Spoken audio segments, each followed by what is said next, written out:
y'all. Welcome back to another episode of Soccer for Us. I am Bart, and on this episode, we are talking about a pretty darn short process of hiring the coach who will start the next cycle for the USMNT, because it happened to be the same guy who already had a desk at the building. So to talk about Mauricio Pochettino staying for hopefully another 4 years, and possibly a soccer chief exiting fairly soon, it is the greatest historian on U.S. soccer Twitter, aka Thomas, U.S. Keeper. Thomas, did your daughter start school today? And here in Atlanta, we have started school already. No. We've got another month before she starts school. So she's at a week-long soccer camp, which is where she wants to be. Raining all day here, which it's going to be but it'll be better than what it is later in the week, which will be like 90 plus and 70% humidity. So I think they'll get all ends of it. But yeah, she's got another month before that. So you guys are quite ahead of us on that front. Whew. Yeah, we really are. That's crazy. I'm glad she gets a long and enjoyable summer. Someone else joining us tonight is someone who is very glad that the MLS coaching carousel did not spin during this coaching search. It is Lawrence, aka LDoc 93. Lawrence, it didn't come to that. We didn't have to go to MLS, even though they did hire a new or I guess appoint. I don't know how that actually works. A new commissioner today. It's nice to see U.S. soccer exhibiting some ambition. It's I've made the point, and I texted everybody that I was on a show with here locally this summer on the radio. Kept asking me, "Do you think he's coming back after the World Cup?" And I said, "Not a chance, not happening." Because when U.S. soccer has a high-profile international manager, they tend to move on from him and go the safe domestic route, and that's what I was fully expecting to happen here. And so I will admit that I am pleasantly surprised that they didn't. And the fact that they've made this decision now and haven't waited until next summer's Gold Cup, like was one of my big fears, I'm even more pleasantly surprised. Perhaps U.S. soccer is growing up right in front of our eyes. Thomas, I mean, were you surprised, or did you think this was going to happen? I mean, it's not unsurprising, but it feels shocking. I mean, I guess I was surprised the fact that we didn't have to wait a year, right, to go through the whole process. Because I mean, all joking aside, I mean, we've seen that, right? We've seen 6 months, a year, to kind of decide and figure out what the management is. I mean, I give U.S. soccer the proactivity of trying to go and get the manager that they felt was best, right? And whether I agree with that or not is really, I think it's irrelevant, because I don't know if I have a better option, right? I think that's where I'm saying. I'm not sure I say that's the guy, right? That's who we want. Yeah. I can throw some names out there, but that's just, preference, and Americans and MLS coaches and a few other high profile coaches that were in this World Cup, right? That didn't do anything, right? And so I think that's where U.S. soccer said, look, we feel comfortable with him. We feel we need to give him a full run. And obviously they agreed to a number of different elements of what that expectation is and what his new role is going to be, and maybe laying it out. And it took a little longer, I guess, than I would have thought it would, but I guess U.S. soccer did have a break in there for a week or so. So I guess I understand that. So probably there's a lot of, crossing T's, dotting I's types of things that just needed some logistical lawyer type stuff. I'm sure that was involved in finalizing the contract, but I give the proactivity to that. I am skeptical in some respects if he will make it through the cycle. That's my opinion on that. I think to me, I'm surprised that he wanted to come back. I'm not surprised U.S. soccer wanted him. That does make a lot of sense. So the announcement, for those of you who don't know, on Monday, August 3rd, it was announced that U.S. soccer and Mauricio Pochettino has agreed to a new contract that keeps him as head coach of the U.S. men's national team through 2030. I think that's a good place to start, that it should keep him through 2030. It only was about, actually probably less than 2 years total of him on the job before the World Cup and then even through the World Cup, less than 2 years. So I think my concern has always been keeping a coach for a second cycle. Lawrence, you did mention that we don't like to keep international coaches around, but I don't love second cycle head coaches. Thomas and I have talked about that a lot on this episode, on this podcast, that we just don't love the idea of continuing that. But the fact that this was not a full cycle that he took over, I think to me makes it okay, because we didn't see what he can do with all 4 years. And to be blunt, there's a difference between a full qualification cycle and the job that Mauricio Pochettino was brought in to do for the 2026 World Cup after the Copa America debacle. It was very much like get it better and then be good at the World Cup. There's obviously a lot of different things that go into a manager's duties when you have 4 years. It is, we know about $5 to $6 million a year. We know that they have added some new duties, specifically just saying like he's going to work with the youth national team setup.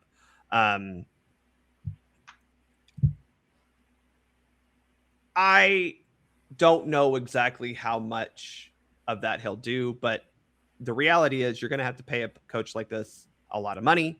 We have 2 to 3, depending on how you count it, big donors.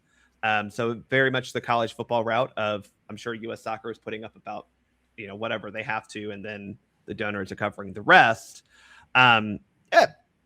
That's, I think, good. I mean, he is going to be one of the higher paid international coaches. So with that should come higher expectations.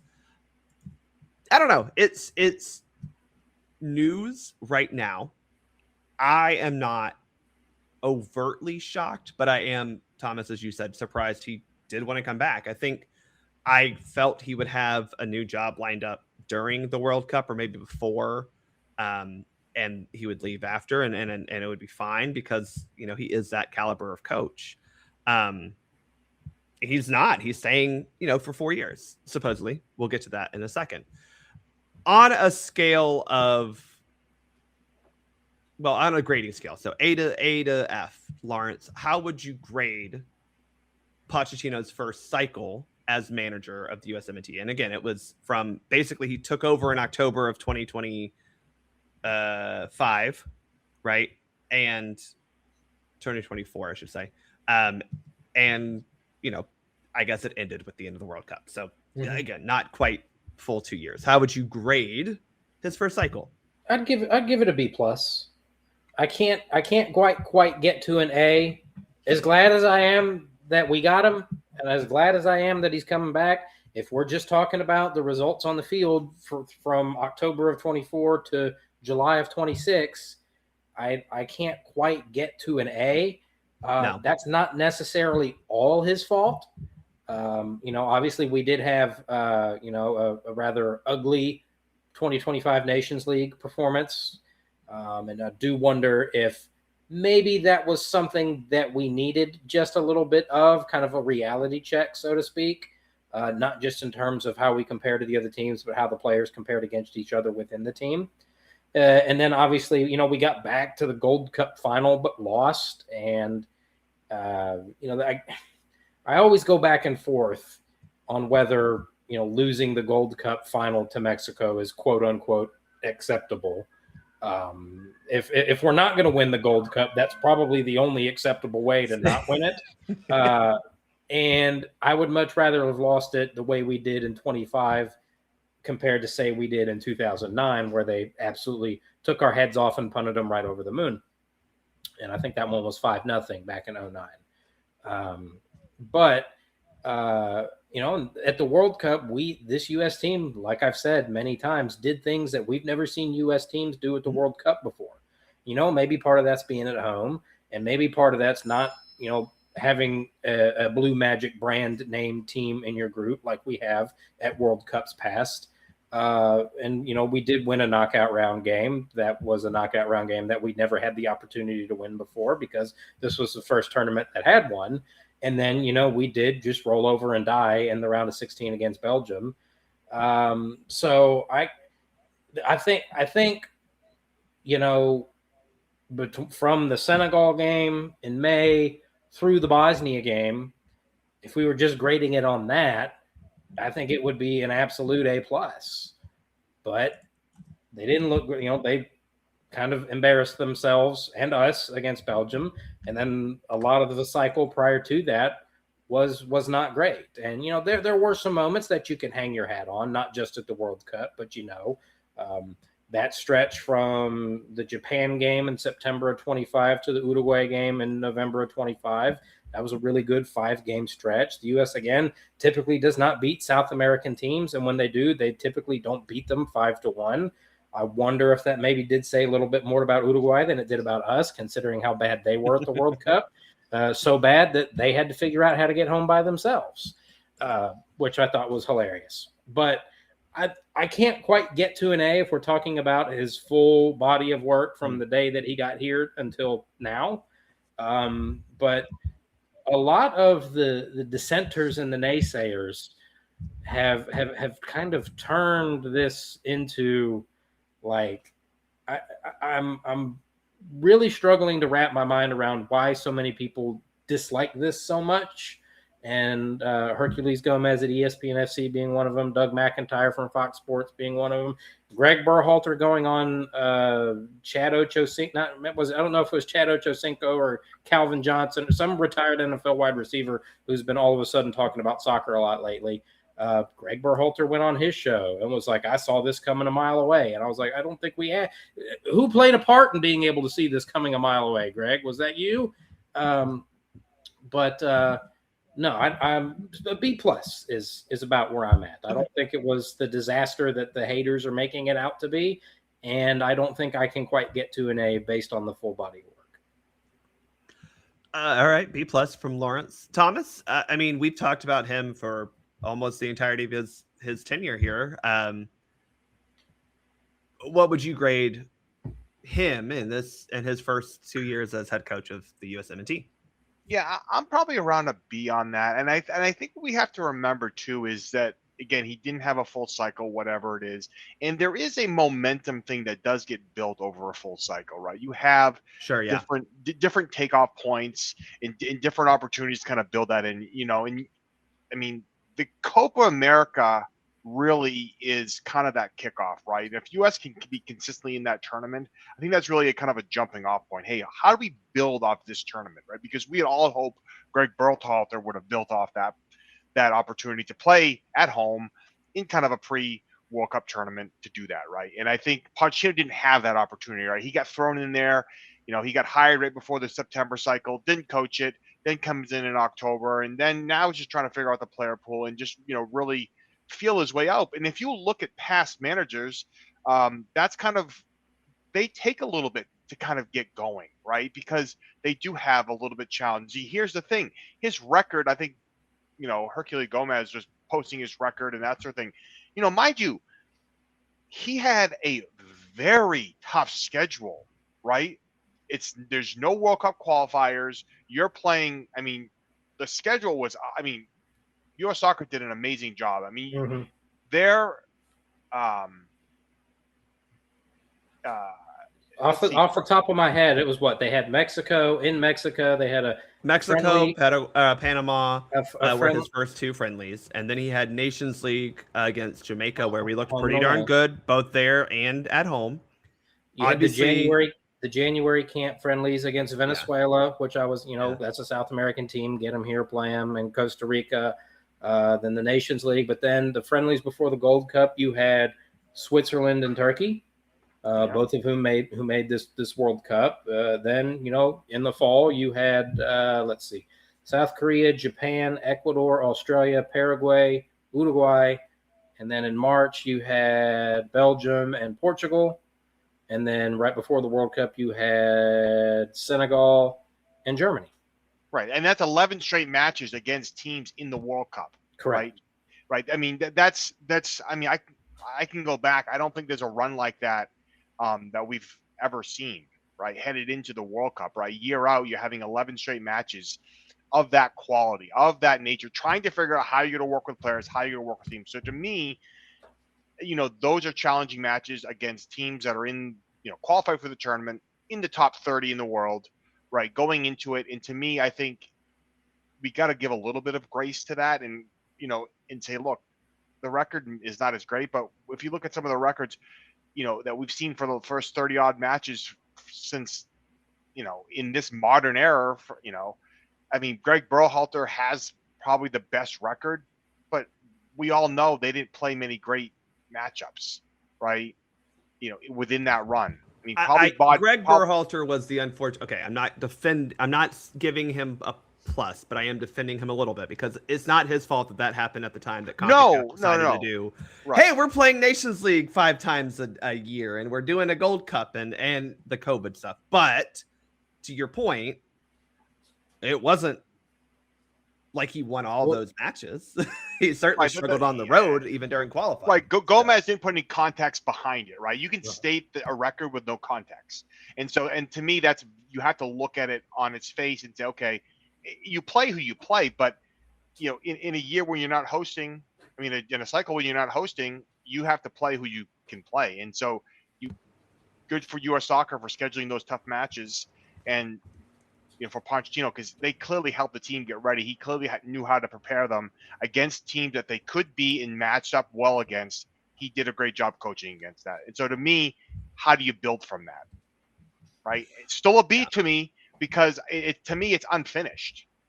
Right? It's unfinished in some respects because I don't think he had enough really to kind of see what the next level was, because friendlies are friendlies. If he had a Copa of America in there, I could maybe give him a more final grade, but to me, there's a little bit of an incomplete, especially now with him coming back, and to see what he can do and see if he can make it through the cycle with all these accomplishments, which again, I'm skeptical of.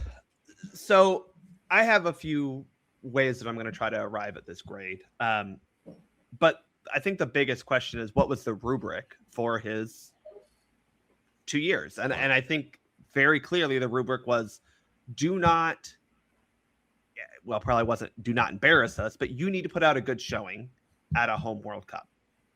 I don't really think anything else mattered. That said, yes, his record, and Herculez Gomez tweeted his record at 17, 12-2 in 31 matches. He was 0-2 against Mexico. Okay. He did not win any trophies, which I will say is a big thing for me because we looked terrible in the Concacaf Nations League finals. We looked appropriately okay to maybe good in the Gold Cup and then lost to Mexico in that final. So if you are looking at those two things, sure, you didn't win those. That's a problem, right? Greg Berhalter only won one Gold Cup.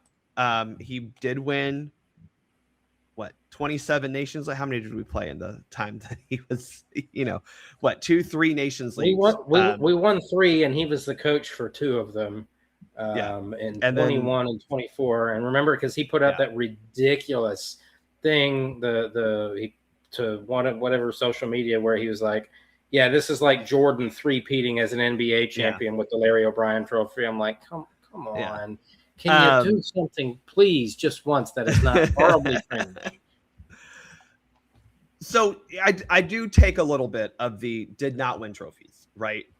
And then I look at, okay, well, if the job was get us ready and play well at the World Cup. I think we played well at the World Cup, but it's also very fair to say that we at best met expectations, to be blunt, when it came to what happened in the tournament, right? We lost in the round of 16 to a better European team and did not look good doing it. Now, I say all that to say 2 of those, I don't think the Belgium match specifically, and then the CONCACAF Nations League finals very much looked like that was a player problem. Like that, those, especially the Belgium match where you're like, what are these guys doing? Seem to be player oriented. I will give him a B-. I'm a little less like, oh my gosh, he's great. But I also think that is because, for me, as Thomas said, it's a little unfinished because he only had 2 years. I think hindsight could be 2020, but I'm also looking back going, homeboy assembled a World Cup roster that he was very clearly, in my opinion, not super comfortable with all the players he brought because he only used like a handful of subs each time. So is that because he only had 2 years to work with them? Is that because the player pool sucks? Is that because he wasn't? I don't know, but I'm giving him a B- because I think if you're looking at the rubric, he did what he was supposed to do in terms of making us look like a competent team in the World Cup. At the end of the day, made it to the round of 16. We always do that. We lost. We always do that. To a European team. We always do that. So I do think it's fair to say that we haven't had like a signature win yet. I think if you're going to say that, it could be either the Japan match, maybe the Uruguay match because of the score line itself. But I don't know. I mean, I think I would say that World Cup opener against Paraguay had me feeling things that I didn't think it was possible to feel. I mean, I think that you could say that as a signature win. You 100% could, right? And that's a team they went to the round of 16 as well. Yeah. So maybe, I do think that though it's very clear to say that like, hey, yes, you beat Bosnia, great. It's the only European team we've beaten in a very long time, and that's fair. But that's not necessarily a critique of Pochettino. That is kind of where I feel about this program. And that's kind of what I want to ask you guys next, because my hot take, and I don't even think this is hot. We are we talked about it last time, but like we are a solid top 16 program between 16 and 12. That's where we are. We can most of the time beat the teams below us. We're probably not beating the teams above us. The teams around us, we got a chance to beat on any good day. But that is irrelevant to Pochettino's status as head coach. That's where the team is. So now the question is, that's where we are. Can we improve? So Lawrence, I guess the question really is, does this move the needle both on the field and off the field?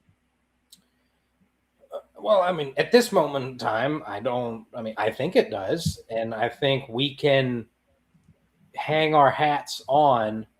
He's not just it's important to know this is not just a contract extension. This is a new contract. Yes. And they have added more I don't know if roles is the right word, but more responsibilities and more duties, more involvement in the youth setup. Not as far as structure of the game at the youth level in this country, but involvement with youth national teams. And I made the joke that, the last 2 World Cup winning coaches came from what? They were the youth national team coaches earlier in their careers, and they went from the youth national team to the full national team. So I made the joke that we should have just hired Tab Ramos back in 2017, and we would have won 2 World Cups. But yes. At the time, I feel like in real time, way back when, I was not in love with it, but also not opposed to it. Like he was probably, there were a couple of candidates out there that I really, really, really, really, really wanted. And I think I could put him at maybe 4th on that list. But anyway, I digress. I think Pochettino's involvement in and I don't think this is necessarily just a Pochettino issue. And I mentioned it earlier about we're seeing U.S. soccer maybe grow up right before our eyes. Because how many times did the 3 of us sit on here and go, they don't have a sporting director right now. They're not hiring a coach until they hire another sporting director. And we're not going to see that until June of next year. We've already got the head coach for the full next cycle in place a month and a half before the first game of the cycle. We've already got our Olympic coach in place 2 years before the Olympics. We used to beg for this level of competency. And I think not just for Pochettino, but I think this level of competency from U.S. soccer is something that we don't really see all that often. So it is nice to see that. And I think maybe that is one of the things we can hang our hats on going forward. And you also, part of me loves the idea that he's going to be more involved in the youth national teams, especially, from what it sounds like, he was very heavily involved in Steve Cherundolo getting the U23 gig to be the Olympic coach. which surprised me because I figured he was going to be Pochettino's replacement with the national team. So I think that's a very good hire for the U23 squad. And Pochettino being involved in that and perhaps being involved. And, from all the things that he said, right now Pochettino is saying all the right things. And it sounds like he is enamored with what we've got coming up the pipeline. And that is one of the things that I think gives me a lot of hope. If you can give him, I think we can agree that he's a pretty good chef. And for the last year and a half, he hasn't necessarily been cooking with the best ingredients. And, there's a delivery en route, and, the ingredients are a little bit better on that truck than what he's had in the kitchen thus far. So he's getting better than the Cisco restaurant quality. Yes, no Cisco, not Cisco, yeah. Not U.S. Foods. He's getting a locally sourced farm to table. So I'm bullish on it, and maybe that's just because my expectations were that we were going to have another year-long coaching search to settle for somebody that had never won an MLS trophy before. So I am very glad that we have our coach in place before the first game of the cycle.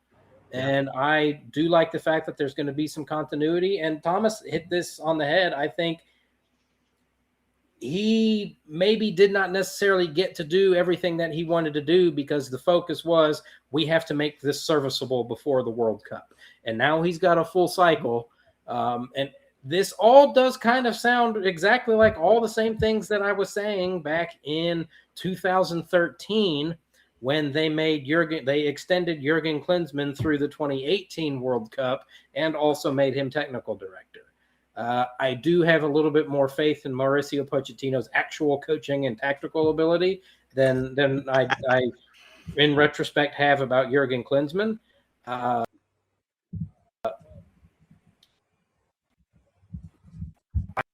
The cycle, and he's already aware and an eye down the pipeline to see what we've got coming up.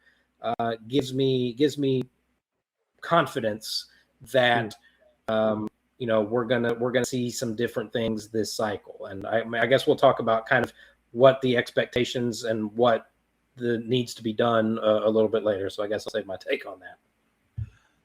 Thomas, I think my question, it kind of puts 2 points together that we've talked about, but we hired him. Look, it took longer than I think we would have liked, and longer just meaning like, well, why don't you hire him immediately after? I think that was maybe what people wanted. But look, we basically hired him. It's August 3rd that the announcement was made. Okay, so we took a week or two off to be like, all right, let's go sit down, go enjoy the beach for a second, and we'll come back and talk for real if you're ready. We moved fairly quickly, I think it's fair to say. Is continuity more valuable than hiring someone new? And how important is it to get someone in with plenty of time to prepare for this double match window in September, October? I think that's important too. And I think here's the thing. I think with Pochettino is kind of interesting because the players haven't figured him out yet, right? So when we look at like, oh, they knew Berhalter, they knew how to play him, they wanted him back, they had that sort of thing. Pochettino's going to keep them on their toes still, and maybe that lasts for the whole cycle, maybe it doesn't. But to me, I think that is kind of where the advantage is. They're not comfortable. There's still a lot of, hey, how am I going to fit in? Where's my, what's my role, right? So there's definitely, Pochettino's not going to put up with a lot of crap. Like I think he put up with some of this stuff with Pulisic and a few other things because he didn't really have a choice, right? Like you had less than 2 years, you had to put it together, as we've said, and you had to figure it out, right? And so in doing that, he had to just kind of put it all together. I'm not saying Pulisic, he definitely has issues with certain things. Obviously, he has some skills, but and his reputation hasn't really followed consistently. But to miss a double window with an interim coach, after the last 2 cycles, to me would have been, it's too missed of an opportunity. I think we have to start looking at certain players in the pool mixing them in. I mean, people are like, whole pool should be, young players. No, it shouldn't. No, it shouldn't. You need balance because you've got to have great, to your point, continuity with some of those regulars in there. Blend them in, see how they get a fit, because winning isn't important to me. It is seeing these players and seeing, who is going to fit where potentially along the way, because you've got to start building that resume of your player pool, right? He had 70 players he brought in a very short period of time, right? Well, now let's see, those players, because the cycle is kind of broken up in two pieces of it, right? If hopefully the Copa America thing comes to fruition and we get to play in it again, if that's the case, that's a huge opportunity for U.S. Soccer to, again, evaluate players in a tournament form and be able to do that. Plus, some of those players are going to hopefully be playing in the Olympics, where we hopefully are going to have to be able to put a quality squad out there, right? Hopefully we can get that buy-in from the country, since we're hosting it, to say, hey, you know what, we're actually going to put as best of a squad as we can out there, right? Not kind of a mixed match or whatever, because it is on home soil. We want to try to have a good showing to kind of keep this ball rolling a little bit in that nature. So Pochettino coming in and doing that is going to hopefully provide urgency for the players, urgency, for the coaching staff. And I do want to call on Lawrence's point. I still think Sherundalo will replace Pochettino. It just may not be until next cycle, right? Because I think he's in line to do that. I think hopefully, to me, he's got experience. He's going to help with that piece of it.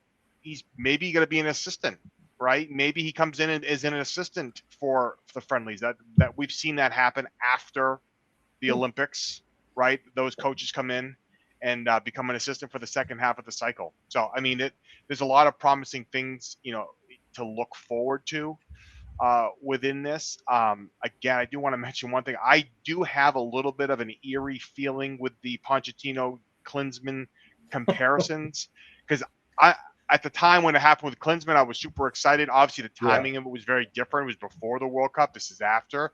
I just wonder if there's going to be a shirking of potential duties and responsibilities that either he finds to be too much work, because it can be a heavy lift. And if his staff is there to help support him and do all these different things, and I think he can work. But Klinsmann did drop the ball a little bit on that. I think that he wants look. I'll ask this follow up, but I'll make a point. I agree with you. I think Klinsmann was uninterested in that. He just wanted the title and the money. I'm going to be real on. I of all the people I think out there and that talk soccer, I'm like the least supportive of Jurgen Klinsmann. I think he's a scam artist, to be quite honest. I don't think he's an actually good soccer coach, and I think he just, German footballer his way up to being the head of coach of our team. I don't think we actually played super well underneath him at all. I think we got good results at times, but like neither of our World Cups were impressive, and especially in 2014. We had Tim Howard. That was it. Like we got lucky and defensed our way to a round of 16 match that we, everyone's like, oh man, we looked better in 2014 than we didn't. Yeah, well, Tim Howard, there's your answer. Tim Howard versus Matt Freese seems to be the difference of those two generations, if I'm being real honest. So that said, I think the question I have for you, Thomas, it's again two-part. What's your biggest fear and your biggest positive of the second tenure of Pochettino's time here? I think my biggest fear is that he doesn't make it through the cycle, and we get in a situation like we did last cycle where we play in a Copa America, it doesn't work out, and they have to find a new manager. I mean, because I think there's a time when you can get rid of a manager and it's okay. To me, that's the middle of the cycle. In my opinion, I would have preferred to have a manager get through the Copa America and have a decent showing, and then they go on to have that same group play in the World Cup. Right? Yes. To me, because at that point you're getting into qualifying too, right? I mean, after the Copa America, then qualifying. Well, and look, that's a big thing we got to talk about too, and we'll get into this later on. But like, we start qualifying October 2027. Right. Like actual qualifiers. So that maybe that is one of the things that lured him back was getting to play real matches going through qualification like that. I don't know. Yeah. But anyway, sorry. Yeah. And my excitement is I'm hoping I was critical, but I think there's still, a lot, to be, seen, but like players like Freeman, Aujumang, I'm not a huge fan of his, but he has shown with his club before he got injured. Like some of these players he was able to identify and they actually were able to go out and produce for the US. I'm hoping he's going to be able to identify players that could fit into what he's looking to do, and be able to find different ways to do this, right? How is he going to beat the top tier teams? That's what we need to see, because I think he can beat the teams that are around them. Yeah. Look, I think to your hope, that's not my main hope, but I think I get what you're saying, because I think when you looked at his first half cycle, right, he had a couple of windows to truly evaluate the player pool, right? He got hired in September. He took over in October. He had October, November to evaluate what he had. He had December, January to look at the pool as a whole. And then March came and everything fell flat. So then he had to kind of evaluate everything. So to your point, him being able to evaluate players, not out of like emergency, but out of actually being able to scout, being able to evaluate what they can and can't bring, the actual strengths and weaknesses, not of the squad of like, oh my gosh, we need this, but like, okay, where can this be improved a little bit? I'm hopeful that a guy who has been managing club teams for a long time understands like, hey, yeah, we've got a good left back, but like, can we get a better left center back? Right. And we can't go off the transfer market, but how do we go? How do we identify what we're looking for? So I take your hope and I'll share it with you. Lawrence, what's your biggest fear and biggest hope for the next cycle? My biggest hope is that we reestablish and leave no doubt that we are the best team in Concacaf. That is my hope, and I think that is absolutely realistic. That means win every Nations League, however many of them there are, 1, 2, 3, 5, I don't know, win them all. Take the Gold Cup seriously again and win them both, regardless of whether they're here or abroad, as those rumors have been flying around. And this one, I don't know that we can put squarely on Pochettino, but we can put some of it on Pochettino because by his own admission, he's been involved in this. We need to medal at the Olympics. We don't have to win gold. We don't have to go to the gold medal game. We need to medal. I don't think we've ever done that before, and I don't think – I mean, we've been to the Olympics twice since 2000. And 2008 we got grouped, and 2 years ago we got to the first round of the knockout round by doing what the U.S. men's national team does. We beat the teams we're better than and get smoked by the teams we're not as good as.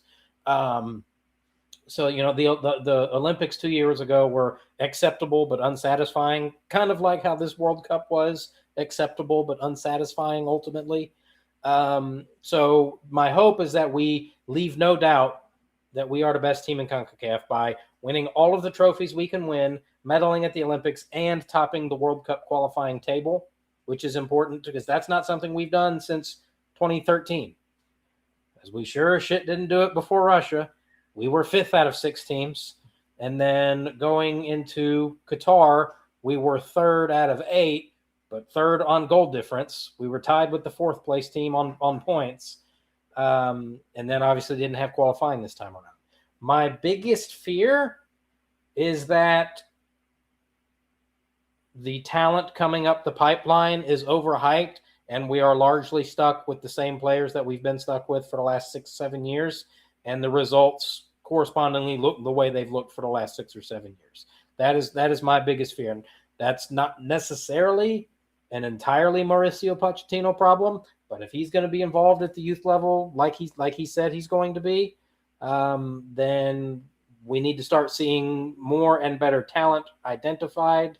And I do think he can do that because he did unearth some diamonds in the rough in his short time. And some of the players he brought in were used like Timmy Hara and Miracle, where he's going to raise the level of the guys that are here, and then we're going to send them home, like Diego Luna. But my biggest fear is that we don't identify and don't develop the prospects the way that we hope we do, and we are largely stuck with the same player pool, which means I think we are largely stuck with the same results. That would definitely be the outcome. Yeah. My biggest fear is, and I talked about this a little bit on the morning show when I went on to the Soccer Down Here morning show.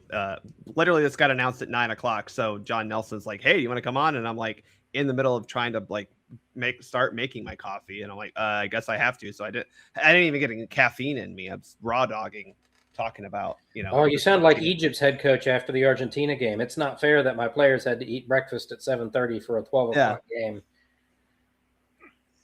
Except it was late, and I was just late getting out of bed on a Monday morning.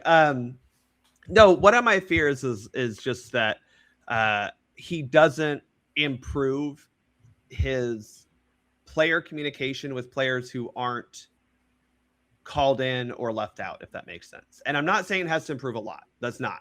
But if he's going to be responsible for development in a bit, he's going to be partially responsible for their development. Not fully. We understand national team coaches don't do that. But he does owe players and owe the program a little bit to say, hey, these were the expectations of you. You didn't quite meet them. And that can be the extent of the conversation. I don't think he needs to be like, hey, Diego, I need you to do this, this, and this. And like, I don't need him to baby them. But I do think one of the things Greg Berhalter did well was communicate back with the players and like let them know reasons why they may not have been called up, or like, hey, we need you to improve. And so I think you're Gio Reyna. Well, yeah, sometimes being too, and that's fair. Sometimes being too truthful and too forthcoming is a problem.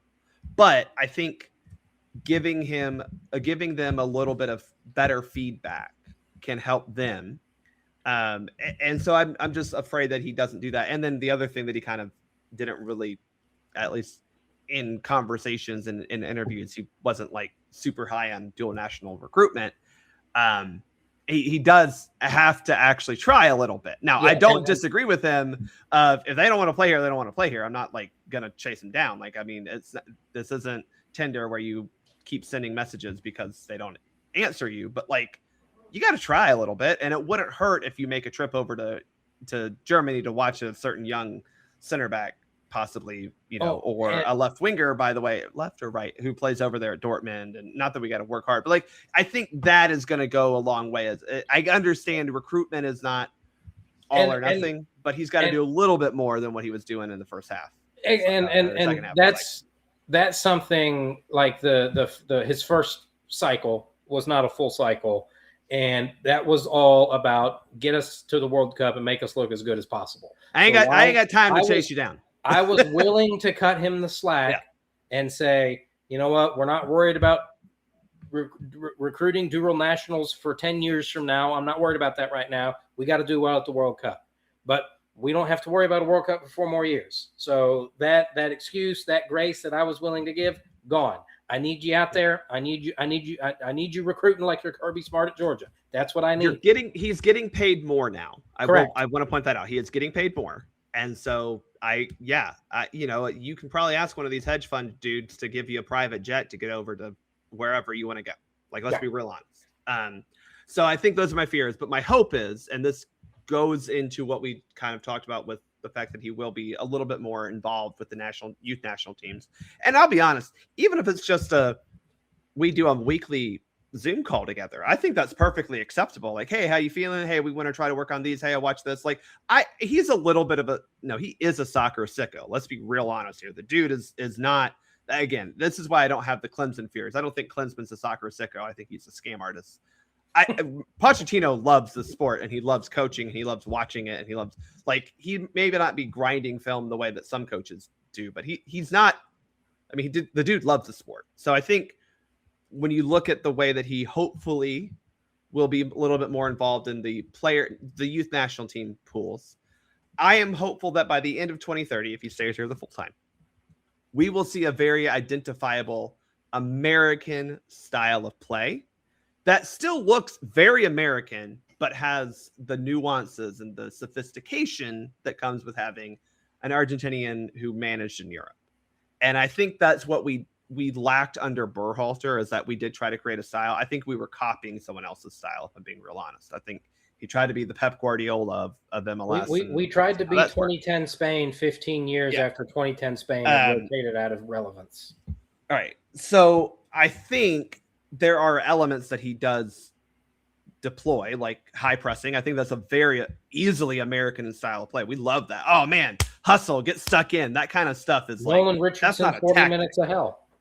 Yeah, exactly. And so there are plenty of key elements of this, of what he wants to do, that I think are very American and that he can start instilling from the top down to the U17s. And I think if he can do that, that's my hope, is by the end of this, we'll have that. So I think we're all positive on this. I think you can't be 100% positive because you don't know a lot of things. And while he is a good manager, a very good manager, he's not like the best soccer manager that's ever managed soccer, but he's still pretty good.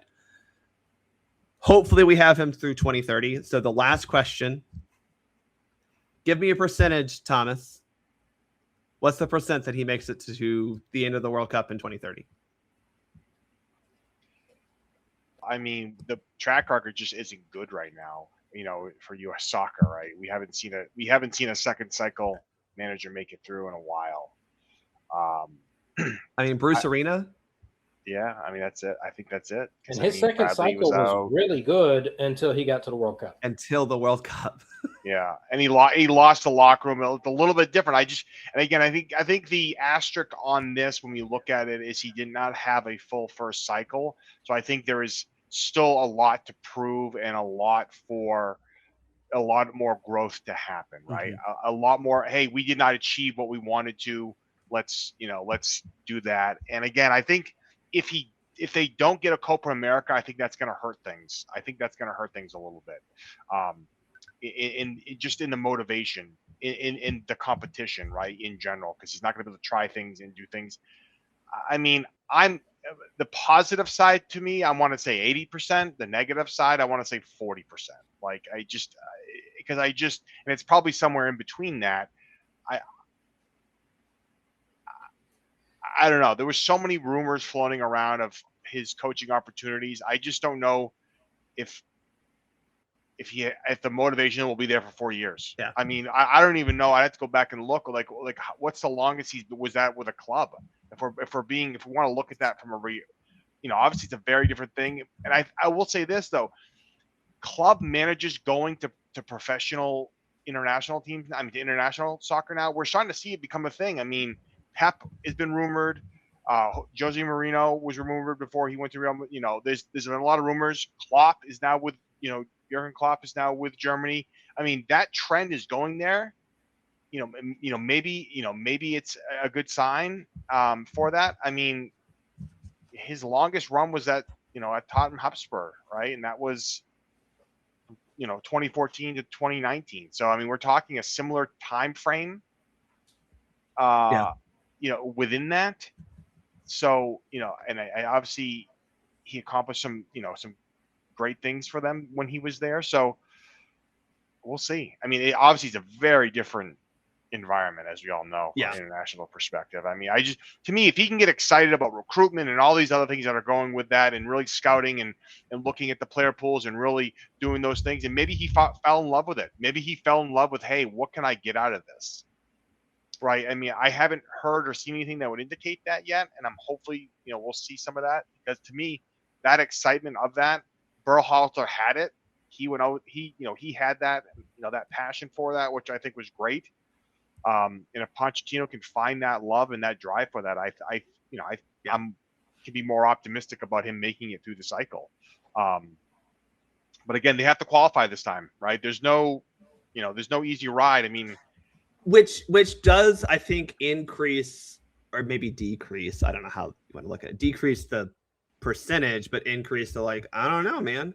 Just because now we're going to have results that actually matter. And while, again, I think he's a very good manager, and managers aren't always the problem, but if you start qualifying off a little shaky, I mean, you have October and November. You have 6 matches.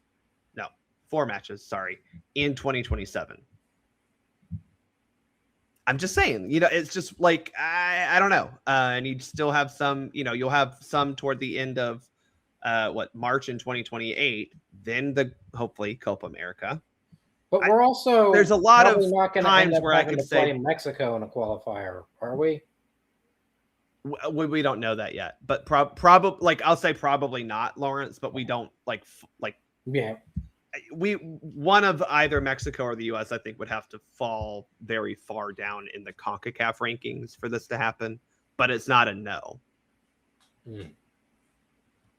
Like, right now, CONCACAF rankings, US are number 1 and 2, and I don't think either of us are going to change drastically to not be, in a position to not be playing each other. And if we did, that would probably answer the question about whether Poch sticks around. Fair, right? So I am going 65%, mainly because it hinges on one thing. If he makes it through 2028, like if he's the coach at the start of the September 2028 window, I think he's here through the World Cup, because this is just me. I think Mauricio does take his job seriously and does respect the game enough to not like leave in the summer of 2029 because someone offered him a job. Does that make sense? Like, maybe I'm too, like, I don't know, seeing the good in him, but like, I think he does respect the sport and the game and the players well enough to like not be like, all right, well, someone's offering me 12 million, so bye. I mean, maybe, but like, it would have to be like Real Madrid is offering me $20 million to manage the best team in the world. And I'd be like, well, yeah, I can kind of see it. If Google offered me 50 million or, Google offered me $500,000 tomorrow, I'd take it. But like, do you get what I'm saying? Like, Lawrence, like, I think if you get past the 2028 summer and he's still here, and he hasn't taken a job or whatever, I think he's here to the end of the cycle. I'm drinking the Kool-Aid. I'm putting it at 85% that he's going to stay through the end of the cycle. And I don't think the results will be bad enough for him to get fired. I think they would have to be very bad. Yes. And to be frank, like the 2018 cycle results being bad were anomalies within the scope of US soccer. Mm-hmm. Like we just don't lose at home in qualifying. The fact that we lost 2 that cycle were like, it doesn't happen. Yes. It's not going to happen this time around because we're going to be playing worse teams. Like we may not even be playing Costa Rica and qualifying type shit, not type shit like in a good way, type shit like. I'm putting it 85%. I can see if him potentially, like you said, taking and he made a lot of interviews in his first cycle. Like, yeah, I want to go back and coach in Europe. Yeah, I'd love to go back to Tottenham. Or sure, I'd love to go to Real Madrid. Or so I'm allowing for that possibility. I think we're all talking about Copa America coming to the U.S. in 28 like it's a sure thing. I don't know that it is. I think it's a sure thing that the USA and Mexico will be part of the Copa America. I think that's what I'm sure about. Okay. If are we hosting? I don't know. Are we playing? That's what I'm sure about. If the U.S. plays in Copa America, he'll definitely stick around for that because he's from Argentina. He's South American. He knows how much that tournament means. Yeah. So I have no doubts if we can get that. He'll be here through at least 28. And if he can get through 28 and they do well at Copa America and they do well at the Olympics, which he'll be somewhat involved in, I think he will stick around through the end of the cycle. And I think it is a positive that we are going to have qualifying games because they are official fixtures that matter. And you're going to have road games, which he only had 2 of during his first cycle. And they just happened to fall back to back. Also worth noting, I never tire of throwing this out there. In his 2 road games, Mauricio Pochettino matched Greg Berhalter's CONCACAF road win total of 1. So what Greg took 5 years to do, Poch did in 2 games. He's guaranteed at least 1 this cycle too, or this year too. They're having to play somewhere in Nations League. So, all right. Well, we feel pretty high about Mauricio Pochettino's rehiring, his reappointment his new contract, and we feel pretty highly that, he should be able to stick it out for the entire cycle. What we don't feel highly about is Gianni Infantino right now. This man quietly and seemingly singularly pushed forward a scheme to create a company that would sell the commercial rights of FIFA's competitive entities called FIFA Forward Enterprise. This would be a subsidiary that he himself, by the way, would be in charge of. After that was the thing that I think annoyed me most, is somehow the plan was, I'll just take it over after he gets reelected, which he felt was a for sure thing in 2027. He'll serve out his term through 2031 and then take over FIFA Forward Enterprise. Gianni's plan was that FIFA, again, would create a new company. That company would control the commercial rights to the Men's and Women's World Cup, Club World Cup, and other FIFA tournaments. What those would be, I don't know. This is the only time, by the way, that we'll mention women's soccer in this entire discussion, because he didn't mention women's soccer in basically any part of his discussion. He was meeting with JP Morgan Chase, I think it was, to look at the valuations of FIFA as a whole and the competitions. The goal was that FIFA would sell approximately 20% of that company to private investors to make about $4.2 billion. And as I said, he would then take over that said company after he's done with his time as president of FIFA. I'm going to be, look, this pissed me off. Like, I think this was just so brazenly despotic, right? Like, it was just like, this dude is acting like the commander, like the dictator of soccer at this point. He really thought he could just push this through with no real input from anyone on the FIFA council, let alone, really anyone in FIFA. I mean, the reports coming out that like guys who worked right next to him were like, I had no idea that he was really doing this. I think that was what bothered me the most, because there are a lot of things on either side of, is this a good idea or not? But I think to me, what bothered me is he just said, yeah, I'm going to do this and you can't stop me. And it's like, that's not your job as FIFA president. And it's just the last straw, it felt like, in the long line of a lot of things that he just did because he felt like it, or because he said, well, I'm going to, because no one can stop me. And I don't think that is the type of way to lead a nonprofit like FIFA, but let alone something that is so ubiquitous and so beloved worldwide. So that's what pissed me off the most. It does need to be said that we have 3 confederations, UEFA the strongest of the 3, that have rejected the bid. I don't know where. I mean, Lawrence, this kind of just stands at like it's been rejected. It's not going to go through, but it feels like that's not the end of this. Like there's more to what's happening. Not at all. There's a couple of marbles bouncing around in my brain on this one. Well, he's only got 3, so. Well, yeah. Just Gianni Infantino is just kind of a weirdo. Like, I don't, like we talk about Poch loving the game and Klinsmann maybe not actually loving the game.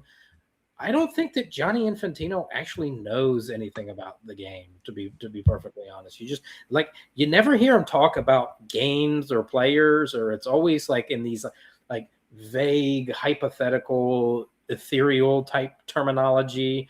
Like today, when he was I feel like a soccer player. And I don't know, there's a video from, I don't remember when, of him showing up at like some skills clinic or something in like a training kit. And I was like, that just looks weird.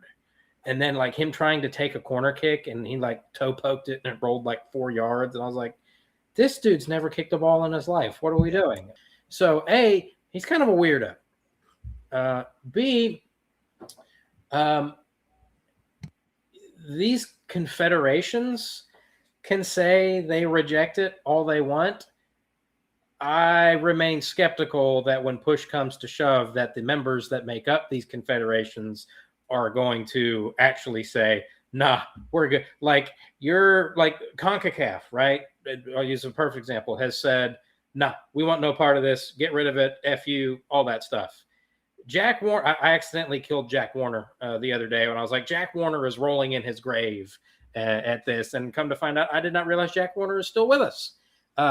So like, you really think that the Trinidad, like if UEFA's like, all right, we're out, we're not doing a World Cup, we're out, and FIFA's still going to hand out $75 million to the Trinidad and Tobago Federation, they're going to go, no, we're good, guys. We don't want your $75 million, and we sure as shit don't want an easier path to qualify for the World Cup because there's more spots available because Europe's out now.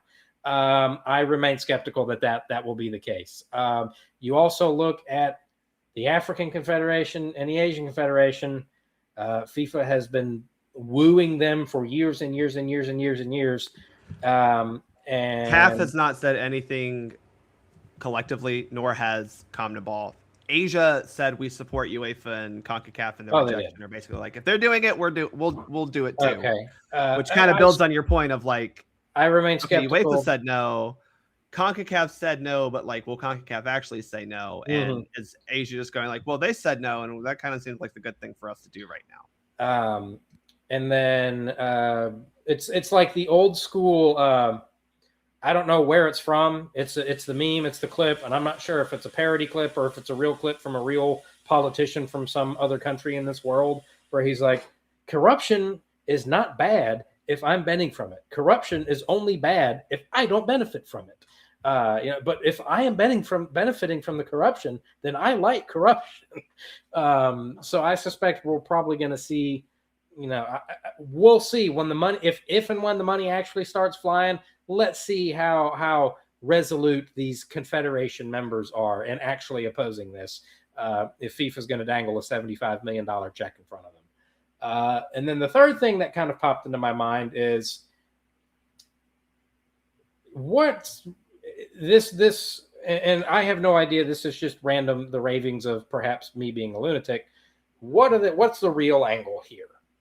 Because you remember I don't know, it wasn't 2 years ago, but remember, FIFA proposed they want a World Cup every 2 years. And I'm like, that just is not going to work. There's just no way to make that happen. And what the real angle is they wanted the expanded Club World Cup, which they got, because it's like, I think you go back to the 70s and there was an old variety show called The Gong Show, right? And they would bring, and it's like they would bang, it was ridiculous late night 70s TV, and they would just bang a gong and the next act would come out on stage and just do whatever. And they had just two very attractive girls sit there on stage and suck on orange popsicles. And they're like, what's wrong with that? You're just sucking on popsicles. And they're like, yeah, you're not just really sucking. But what they would do is they would like, here's what we want to do. And so they would make up this absurd, obscene, ridiculous thing to turn into the censors. And the censors were like, oh my God, that's ridiculous. We'll never approve that. And then they would hand in what they wanted from the start, which by comparison is so much more tame.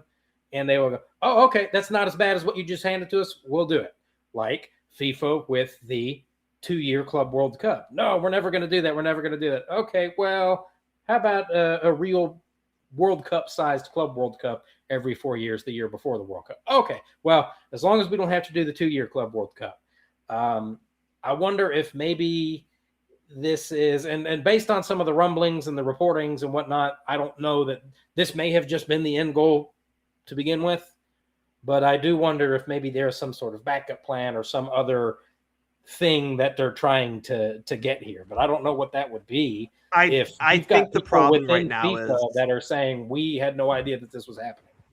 I think that's what the difference here is this really just does seem like Gianni Infantino kind of doing his own thing. I mean, we saw this with this World Cup specifically kind of, I mean, it started before, but really the FIFA Peace Prize was like the number one. First time I was like, this dude is just out here making shit up as he goes. Yeah. And it hasn't really gotten better. So I don't know. Thomas, I mean, look, you got to find ways to make money. I don't think anyone's against that, but like this just felt so much as, I hate to say, like, sound so saccharine about this, but like an attack on the soul of the sport. Yeah, it kind of goes back to the Super League thing they were talking about. They just throw it out there. Yep, we're doing it. And there's no real, like, build up to it. It's just like, this is what we're doing, right? And so to me, this, it's typical. I'm not surprised by it, honestly. I'm like, yeah, it's FIFA doing their thing, and right, and the blowback came for a few days, and then they kind of got shut down, right? And now he may be replaced, right? So so that's the risk of just throwing stuff out there without maybe probably having the due process and conversation that I think these confederations deserve, right? Because I mean, right, like, you know what I mean? They deserve to have that. I know that's crazy. I mean, we talk about nonprofit, but I mean, we're talking $9 billion on this. I mean, nonprofit, my God. I mean, it's crazy to me, but like, and U.S. Soccer also a nonprofit, by the way. Keep that in mind as they're finding ways to pay a man $6 million a year. Right. Just saying. Right. I mean, and that's the nature of what it is, right? I mean, the law is the law. They find ways around it. Just they get to sit on a lot of money, but I just think a due process wasn't there, and I would hope they would be better about it after the Super League piece. Again, that was kind of as quick as come and went as quickly, right? And maybe it comes back down the road. I think FIFA wants to have more. I think they see the success in the interest in the tournament, and they want more of it.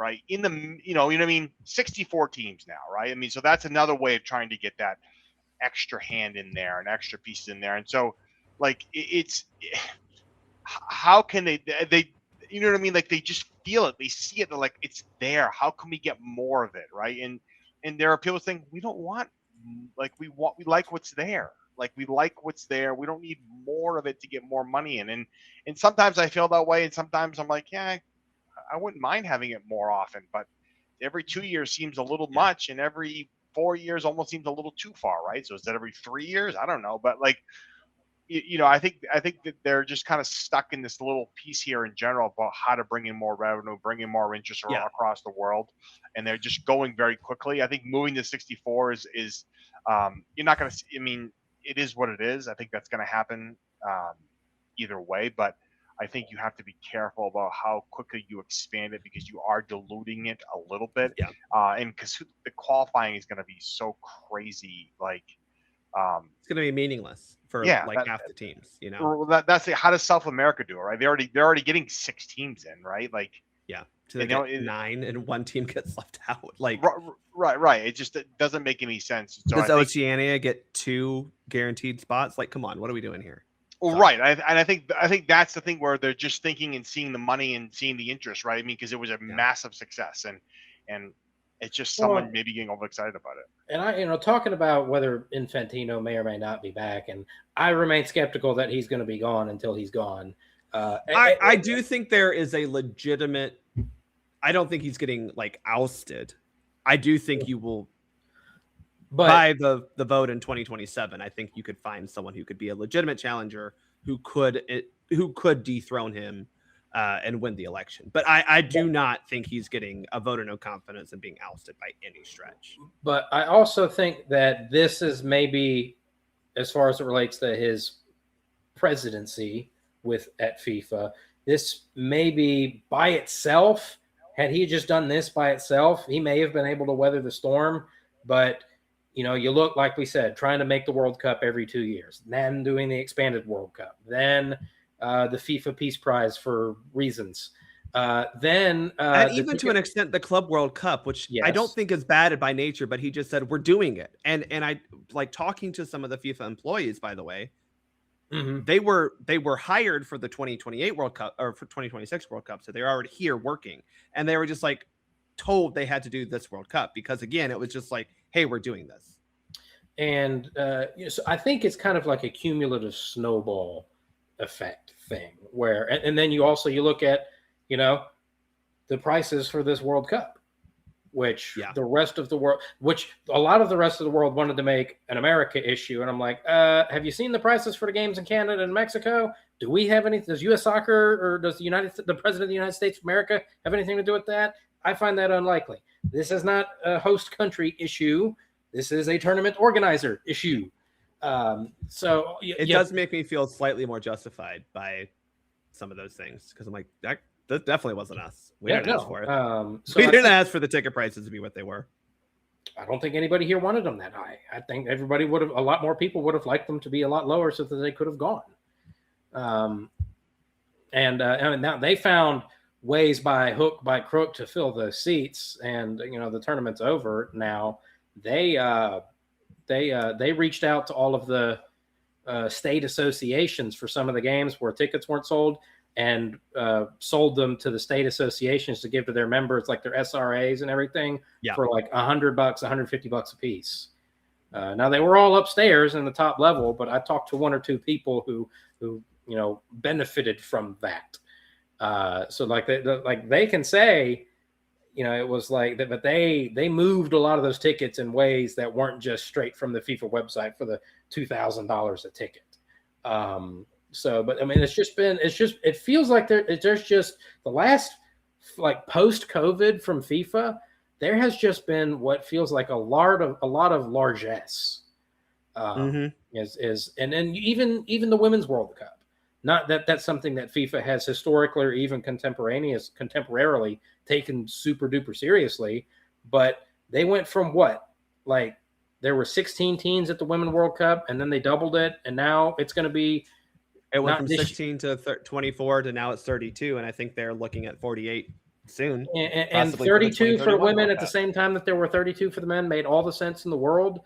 I mean, to have it as the same number of teams, same number of games, that sort of things. But I don't know that the women's game is at a point around the rest of the world where it needs to have a 48-team Women's World Cup. Now, coming back to the corruption is good as long as it benefits me, I was okay with the expanded World Cup when it was here because it was here.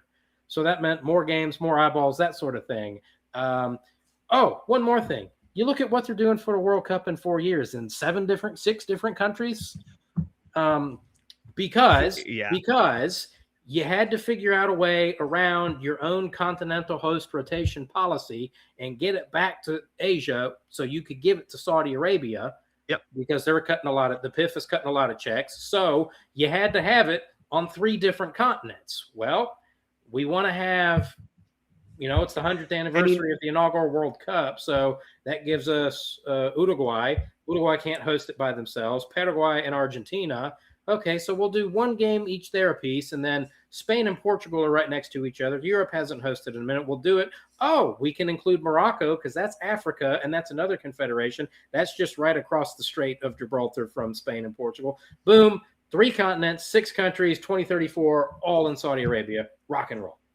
Wait, and so also, I'm going to tag on that. Also did it in a way that, like, not even another Asian federation would have been able to say, oh yeah, we want to bid. Like, very easily Japan or Korea or Australia could have put together a bid, but they had 2 weeks to do it. It's also, and Saudi Arabia's bid was just, we'll build stadiums, we promise. I mean, but now they're even talking about possibly moving the World Cup to the start of 2035, by the way, because Ramadan happens to fall, I think, is Ramadan, or one of the holy Muslim holidays, falls during what would be the calendar for it, again, a winter World Cup for us in Saudi Arabia at the end of 2034, apparently. What are we doing? Like I said, largesse. So I will say, one of the things that I thought about during all this is, if I'm running, which one of the guys kind of listed as Victor Montagnani, who's president right now of Concacaf and on the FIFA council, is vice president of some sort of thing. I don't remember. He's being pitched. But one of the things that I would actually pitch is saying, look, if you vote for me, I will allow you to bid. I will allow your federation or your confederation to bid for 2038. I would say that to South America and Africa. But the countries that did host in 2030 can't be part of the bid package, because I do think that's crazy. Like, I think it is absolutely insane that, especially for South America, where you have 1 game or whatever in each of those countries. Like, that's crazy. Well, I understand none of Uruguay, Paraguay, or Argentina could host by themselves. I totally get that. And I don't even think as a collective they could all 3 host a full World Cup for a lot of reasons. But, like, you're telling me that a Colombia Brazil World Cup couldn't happen? Sure it could. That'd be great. And if you're Morocco, okay, get it. I get it. Take it out. But, like, you're telling me that you couldn't find a way to do, like, since we're just letting 12 countries host a World Cup, a West African World Cup couldn't happen? Why not? So I think if I'm running, if you're listening and you plan to run, take that idea. Say, look, we understand the continental rotation, but we will make an exception to this rule because of the fact that the continent that hosted one game. Like, that's silly to me. And that hopefully buys you some more votes, maybe not from all of Africa, but some of Africa. Probably buys you votes from South America as well.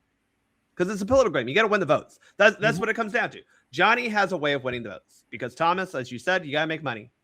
And a lot of these smaller nations, they got to make money too. It's something that Sepp and Gianni both pandered to, is say, we're going to get you more money. You got to make more money. So, which you mentioned Sepp, and somebody brought up the point, and I remember thinking this in real time, which is why it was so hilarious to me when Sunil Gulati, right after all of the FBI and Swiss government raids on all the FIFA stuff in 2015, Sunil Gulati going crazy, trying to get everybody at FIFA to vote for Gianni Infantino. And I was like, okay, like Sepp Blatter is a symptom of the problem. He is not the problem. Whoever you're going to put in there is going to be doing the exact same. This is an organizational rot issue. This is not like this one guy has taken what was a once noble and benevolent organization and turned it into this terrible, scummy thing. And maybe Gianni Infantino has gone above and beyond even what the scummiest of the scum at FIFA are comfortable with. Okay, cool. You got rid of Gianni Infantino. Like, does all of the corruption just magically disappear because of the one guy has gone? No, it doesn't. No. Thomas, last thoughts on this topic before we close out the podcast. Yeah, I think it's a little bit of a runaway train right now, and I just hope they can, figure it out. I will say, hopefully 2038's in the U.S. I don't, sorry, Bart. Like, I'm fine with it. No, I'm with you. I'm just saying let them bid. I don't think they're going to be able to bid a USA. They'll find a loophole on that. They have to. It's a little bit, it's a little bit janky in terms of how they're doing it. And then whatever, it's weird. They can control certain things in general, but I think they will. They'll find some loophole. They always do. There's Article 27.2. Or whatever it was that got Balogun unsuspended. Yeah. Do whatever I want, whenever I want. Well, gentlemen, thank you for talking about these two very important topics with me. I know we'll have a lot more to talk about. Hopefully a lot of positive things to talk about as Mauricio Pochettino continues to coach this men's national team. You can follow Lawrence on Twitter at LDoc93. And what else you got going on, Lawrence? College soccer season starts here in a couple of weeks. I had the head coach for the University of Memphis women's team, Brooks Monaghan, on the program last week. I don't remember when it's been. I think it went up last week. And then when I get back from Boston, I will be having the men's head coach at the University of Memphis, Richard Mulrooney, on the show, which, if you have read Landon Donovan's book, Richard Mulrooney gets a shout out in the book. As it's about 2 paragraphs, and Landon Donovan's talking about when he first started playing for the 1.0 version of the San Jose Earthquakes. On the road, he roomed with Richard Mulrooney, and Richard Mulrooney is who taught him how to be a pro. And what I can say about him is that at the end of team meetings, go off and sneak a chocolate chip cookie. And I said, who among us is able to resist the siren's call of a chocolate chip cookie? But love Coach Mulrooney. So always glad to see me. Always very generous with his time. So we'll be having him on the show. And then I've had the stats put together and hadn't figured out the framing around it. But I did a piece, I'm sure you're aware, for Beyond the 90 about the TV ratings and the attendance for the U.S. men's national team for the full cycle, rather than just on a year-by-year basis. I have that for Mexico as well, for just the attendance. Mexico's attendance in the U.S. for the full cycle. And as soon as I can actually make myself finish it, I will be putting that out for everybody to consume. And then if and when the U.S. Mexico El Cachico game that we discussed in the last show, I'll maybe just do like a brief history of El Cachico. El Cachico. Thanks, Lawrence. You can follow Thomas on Twitter at USKeeper. Thomas, what do you have coming down the pipeline? Now with the new cycle, I am going to probably try and start doing some youth soccer series about just things in youth sports for any, I mean, I'll do some US stuff as it comes up, but I'm looking at just doing a little bit of a series based on my daughter and our experience, and I wanted to mention this. She played at Gillette last weekend, 2 weekends ago. The team won. It was a great experience. She got to play in Gillette Stadium twice. It was awesome. And just want to share those things, the challenges that go with that, and hopefully just can touch some youth parents and into just understanding the commitment that goes into this, because it is costly, but there is some benefits to it as well. It's not just I mean, we have different visions and different motivations in that, so I think maybe sharing that experience with folks maybe of interest to some. We'll see how it goes, but I've got a couple things already kind of prepped and ready to go, but I've got to figure out how I'm going to map it out in terms of getting stuff out there and how frequently I'm going to do that. So, but yeah, that's awesome. What I'm working on right now. So yeah, make sure you give him a follow on Twitter at USKeeper. You can follow me on Twitter at Soccer4UsPod and catch me on the Soccer Down Here morning shows every Monday morning at 10 a.m. Well, most Monday mornings at 10 a.m. I will be on a beach next Monday morning, and I am not calling into a soccer show when I'm going to be drinking on a beach in Cancun. Thanks everyone for listening. Thank you guys for joining me. I'm Bart. I'm out.